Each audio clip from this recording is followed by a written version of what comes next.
Fez, you're 5-way. Seattle Seahawks +3.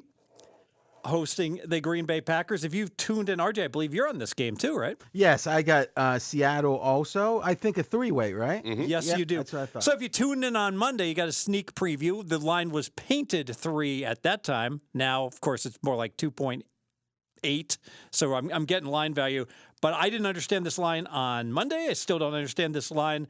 I've got Green Bay 2 points better than Seattle. That's it. And Seattle has a really good home field, as does Green Bay. So that would benefit the home team, obviously. If I give Seattle 3 points, a full 3 points for home field, I'd have Seattle favored. If I only give them 2, I have it at pick 'em. And I just cannot understand for me, as well as Seattle is playing, they were in the worst spot ever last week against Arizona. I was on Arizona. I lost. And Seattle played a really solid game. So this is a Seahawks team, new coach, that has been gelling, been playing better and better and improving. And someone has to explain to me why Green Bay's laying 3, because I don't get it. I don't even think they should be laying 2. I'm on Seattle for my best bet. Well, let's think about this a second. I mean, Green Bay, if you look at Seattle on the season, you're going to say what? The 12th best team? Number 11. On this, but you got them 11 right now. Yes. See, I think they're higher right now. Now, because my point would be the trend line is exceptional, and there was a reason for some of those losses, really deep injuries. And thus, if you can explain it away, and then when it changes, those circumstance changes, if they play much better, I think you can weight those games more.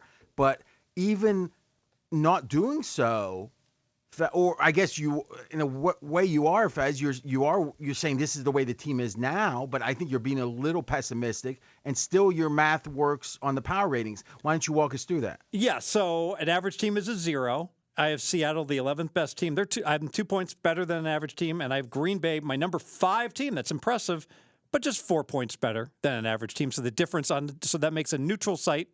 Seattle would be a 2-point dog. So I think so, Scott. Maybe you pull up those consensus power ratings that they use Fez with. I'm guessing Fez is a little bit. Let's think about this. I think he's. Well, see, if you're high on Seattle, that would make you like the game, right? I don't think you're low on Seattle. I think I'm in Let's see what you are. lockstep. Well, yeah, we'll see. By the way, Seattle's running back Walker is injured, but Charbonnet, the number 2 running back, has been playing like a number 1 running back. It's been playing very well. Yeah, I mean, there's a couple running backs. I mean, I'm not a big running back injury guy. It feels like there's someone waiting all the time. I think the only exception, you have an elite back, obviously, but also if you're so injured, you got someone that doesn't know the playbook, which actually happens sometimes. The Raiders that happened to. Is that, yeah, I mean, it happened to Pittsburgh in the playoffs like 7-8 years ago. What do we got? Where's Seattle at? So we don't have an updated composite power rankings, but Mackenzie's got the Neflo power ranking. What do we got there? Yes, I was surprised that Seattle's actually 7th in Neflo's rating, and he has it as Seattle at -1 if you just take his power ratings. He has Packers exactly like you, Fez, +4, 4th in the league, but he has Seattle 7th, 3 points better than an average team.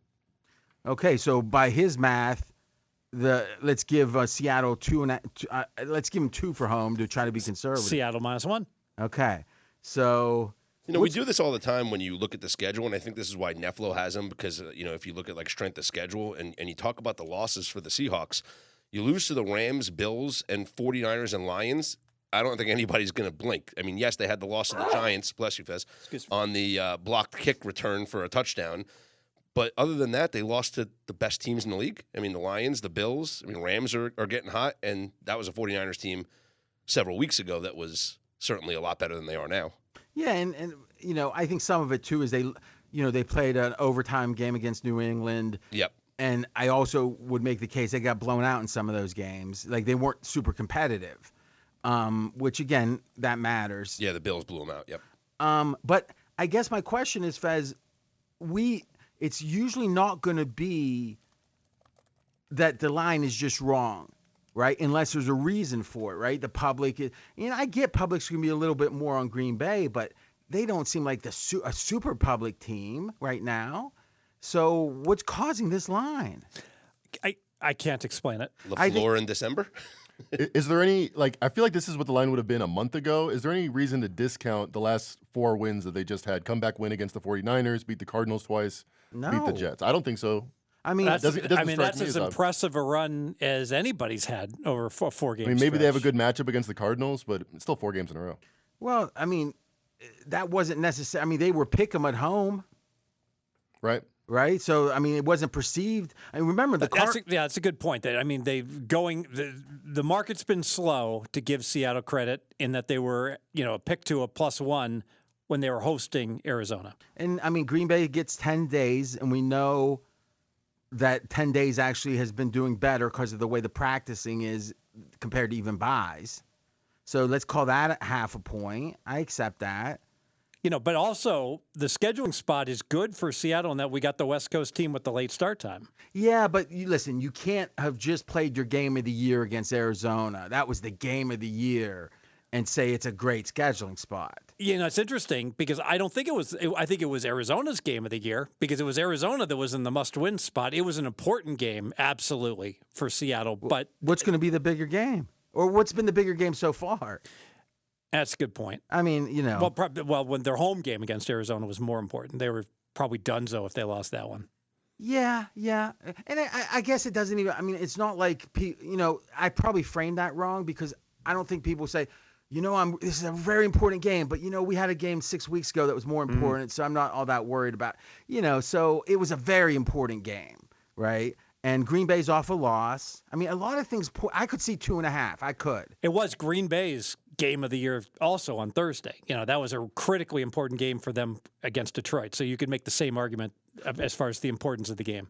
I'm forgetting. The that Detroit, game, was in Detroit, right? Yeah, the Thanksgiving game. Yeah. Okay, so Oh, no, it was the Thursday after. it was the Thursday after, yeah. It's all merging together. But what I'm saying is, playing the better team at their venue isn't your game of the year. Your game of the year is when you host that team, right? Yeah, but when you're already behind them in the division, that's your last chance. So Okay, I accept that. Yeah, after they lost, they knew they couldn't win the division. I accept that. All right, so any other thoughts on this, Scott? You got any? Just teams after facing the Lions this season are 2-10 against the spread, failing to cover by an average of 10.6 points per game over the last 3 years.